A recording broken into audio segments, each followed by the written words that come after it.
এই সাংবাদিকতার যে মূল বিষয়টা বস্তুনিষ্ঠ সংবাদ পরিবেশনা সেই দিকে লক্ষ্য রেখে ঠাকুরগাঁর স্বার্থকে লক্ষ্য রেখে তারা সাংবাদিকতা করবেন, এটাই আমাদের প্রত্যাশা। আমি শুভেচ্ছা জানাচ্ছি। আমরা যারা রাজনীতি করি আমরা চেষ্টা করি যে যত অল্প সময়ের মধ্যে আমাদের নিজস্ব এলাকা, দেশের কাজ, দেশের জন্য যে সমস্ত সমস্যাগুলো আছে এই সমস্যাগুলোকে অত্যন্ত আন্তরিকতার সঙ্গে এটাকে আপনার সমাধান করার চেষ্টা করি, মোকাবেলা করার চেষ্টা করি। এই ক্ষেত্রে অনেক সময় দেখা যায় ভুল হয়ে যায়, কোনো সিদ্ধান্তে ভুল হতে পারে। তো সেগুলো কিন্তু রাজনীতিবিদরা যে সমালোচনার ঊর্ধ্বে তা নন, রাজনীতিবিদরা অবশ্যই সমালোচনার মধ্যেই থাকবেন।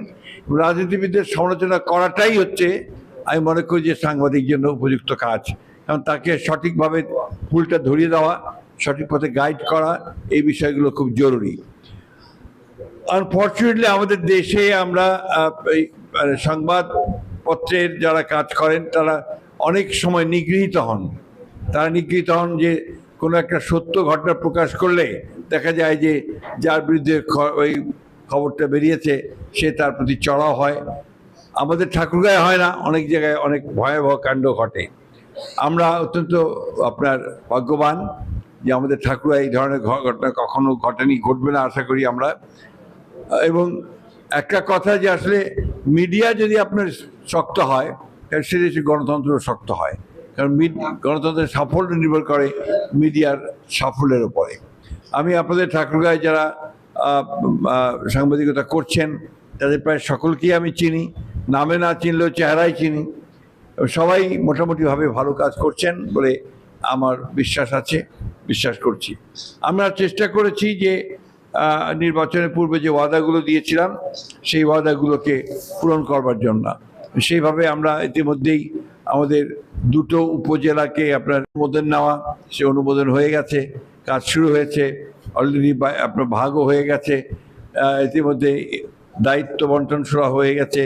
আপনার এমনকি আপনার যে যেটাকে আমরা বলি যে আপনার এসি লাইনের যে কাজ সেগুলো ভাগ হয়ে গেছে। খুব দ্রুতই আমরা দেখতে পাবো যে ইনশাল্লাহ ঘর বাড়ি তৈরি হয়ে যাবে উপজেলাগুলোতে, ইউএনও আসবে, নতুন কাজ শুরু করবে। তো শুধু স্ট্রাকচার তৈরি হলে তো হবে না, মানুষগুলোকে তৈরি করতে হবে। আমরা যেন সঠিক নেতৃত্ব সেখানে পাই, তারা যেন সঠিকভাবে নতুন উপজেলাগুলোকে গড়ে তোলার ব্যাপারে কাজ করেন, সে ব্যাপারে আমাদেরকে সজাগ হতে হবে। আপনারা সাদাকে সাদা বলবেন, কালোকে কালো বলবেন, that is very important. Always কোনো ব্যক্তি হিসেবে বা কারো কিছু চিন্তা করবেন না। এখানে যারা খারাপ কাজ করবে তাদের বিরুদ্ধে অবশ্যই সমালোচনা করবেন, আর যারা ভালো কাজ করবে তাদেরকে একটু বাহবা দেবেন। এটা আমি আপনাদের কাছে অনুরোধ করব। আমি বক্তব্য দীর্ঘ করব না। আপনারা ভালো থাকবেন, সুস্থ থাকবেন। যখনই মনে করবেন আমার সঙ্গে কিছু কথা বলা দরকার, আমাকে সরাসরি আপনারা ফোন করতে পারবেন এবং আমি সেই ভাবে চেষ্টা করব আপনাদের সমস্যার সমাধান করতে। আপনাদেরকে অনেক ধন্যবাদ। আমি আশা করি আমাদের এই নবনির্বাচিত কমিটি তারা সামনের দিকে আরো ভালো কাজ করবেন।